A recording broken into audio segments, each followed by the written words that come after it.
लड़ाई। माता पिता को कैसे बदल पाए बच्चे। दरवाजा बंद था, लेकिन ऊंचे स्वर में होते झगड़े से लग रहा था किसी भी क्षण हाथापाई शुरू हो जाएगी। जब रहा नहीं गया तो रीमा दरवाजे पर दस्तक देने के लिए उठी, पर अभिषेक ने उसे पीछे खींच लिया। फिर समझाते हुए कहा, एक तो ये रोज की बात है, दूसरे ये पति पत्नी का आपसी मामला है। तुम्हारे बीच में पड़ने से बात बिगड़ सकती है। लेकिन अभिषेक, ये कब तक चलेगा? रीमा ने हताश होकर कहा।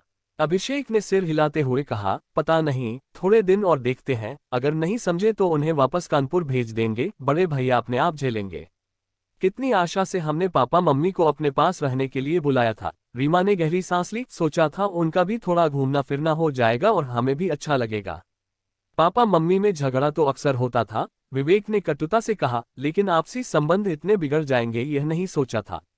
पापा मम्मी में किसी न किसी बात पर रोज घमासान होता था। मम्मी की जली कटी बातों का उत्तर पापा गाली देकर देते थे। अभिषेक ने रीमा से कहा, गर्मागर्म कॉफी बना लाओ, पीकर कम से कम मेरा मूड तो ठीक होगा।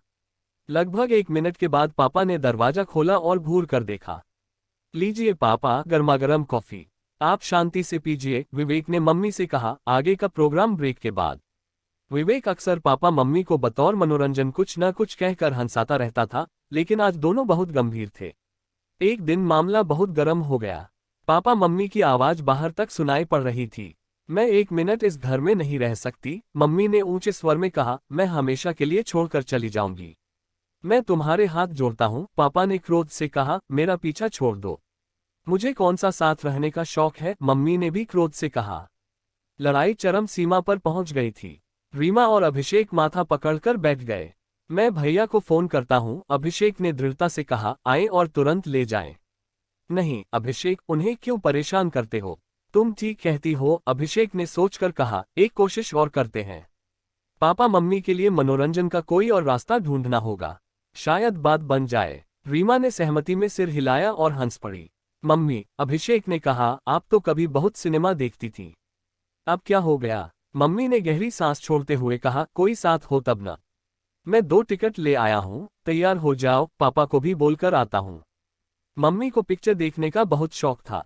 सिनेमा हॉल ज्यादा दूर नहीं था, फिर भी अभिषेक ने रिक्शा करके दोनों को उस पर बैठा दिया। थोड़ी देर में पापा मम्मी सिनेमा देखने जा चुके थे। उनके जाने के बाद अभिषेक ने पूछा, हम कौन सी पार्टी में जा रहे हैं? कोई पार्टी नहीं है तो क्या हुआ? रीमा ने हंसते हुए कहा, अब चले चलते हैं। तुमने कहा था ना एक बार कि मेरिडियन में चाइनीज खाना बहुत अच्छा मिलता है। मेरिडियन अभी अभी एक नया रेस्तरां खुला था और अपने स्वादिष्ट खाने की वजह से जल्द ही बहुत मशहूर हो गया था। जब पापा मम्मी घर आए तो बहुत प्रसन्न थे।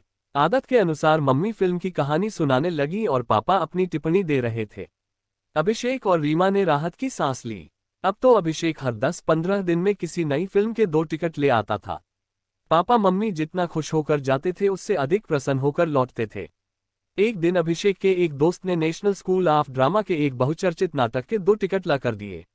वे टिकट अभिषेक ने पापा मम्मी को दे दिए। दोनों बहुत प्रसन्न थे। कोई नाटक देखे उन्हें वर्षों बीत गए थे। पापा मम्मी के आने की प्रतीक्षा में रीमा और अभिषेक बैठकर सास बहू वाला धारावाहिक देख रहे थे। आज कहानी ने एक दिलचस्प मोड़ लिया था।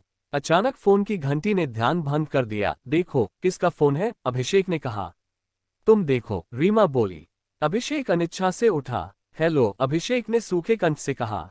जाने मन, कैसे हो? उधर से आवाज आई। जूही, तुम? अभिषेक ने आश्चर्य से चौंक कर पूछा, कैसे याद किया? परसों तुम दोनों मेरे यहाँ खाने पर आओ, जूही ने कहा। किस खुशी में? मेरा जन्मदिन है, जूही खिलखिला पड़ी। साल में कितने जन्मदिन मनाती हो? विवेक ने हंसकर पूछा। अपनी डायरी में देखो, कहीं लिखा होगा, जूही ने कहा। सच ही मेरा जन्मदिन है और तुम दोनों को जरूर आना है। इससे पहले कि अभिषेक कुछ कहता जूही ने फोन रख दिया था। विवेक उलझन में पड़ा फोन हाथ में लिए खड़ा था। क्या करे इस जूही का? जब भी फोन करती है घर में कलह हो ही जाती है। रीमा ने तीखे स्वर में पूछा, क्या कह रही थी जूही? खाने पर बुला रही है, जन्मदिन की पार्टी कर रही है, अभिषेक ने खुलासा किया।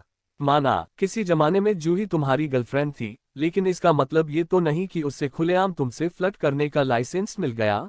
रीमा ने क्रोध से कहा। जब भी मिलती है ऐसे चिपक कर बैठती है जैसे पत्नी वह है और मैं वो हूँ।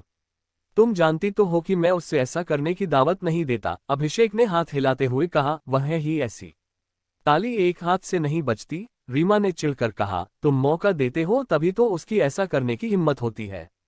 मैं मौका देता हूँ, अभिषेक ने ऊंचे स्वर में कहा, फिर पूछा, तुम्हें उसकी पार्टी में चलना है या नहीं? दोनों एक दूसरे को इस तरह घूर रहे थे मानो खा ही जाएंगे। पार्टी में तो कोई नहीं गया, लेकिन दोनों के बीच शीतयुद्ध जारी रहा। सारा काम इशारों से चल रहा था या पापा मम्मी से कहकर। आज छुट्टी का दिन था, लेकिन माहौल मनहूसियत से भरा हुआ था। नाश्ते के बाद पापा बाहर चले गए। अभिषेक, थोड़ी देर बाद पापा ने अंदर आते हुए आवाज लगाई, बहू तुम भी आओ, देखो क्या लाया हूं मैं। दोनों आकर आश्चर्य से देखने लगे। ये लो, पापा ने एक लिफाफा पकड़ाया। इसमें क्या है? दोनों ने एक साथ पूछा। बेटा, हनीमून हॉल के टिकट हैं। मैं तुम दोनों के लिए फिल्म देवदास के टिकट ले आया हूं। इतने दिनों से तुम्हें देवदास बना देख रहा हूं, सोचा क्यों न फिल्म ही दिखा दूं। पापा मम्मी दोनों हंस रहे थे। कुछ क्षणों तक रीमा और अभिषेक ने आश्चर्य से देखा और फिर हंसी न रोक सके। पापा मम्मी ने उनका फॉर्मूला उन्हीं पर आजमा दिया था। दोस्तों, कहानी अच्छी लगी हो तो लाइक और सब्सक्राइब करें ताकि ऐसी और अच्छी कहानियां आपको सुनने को मिलती रहें।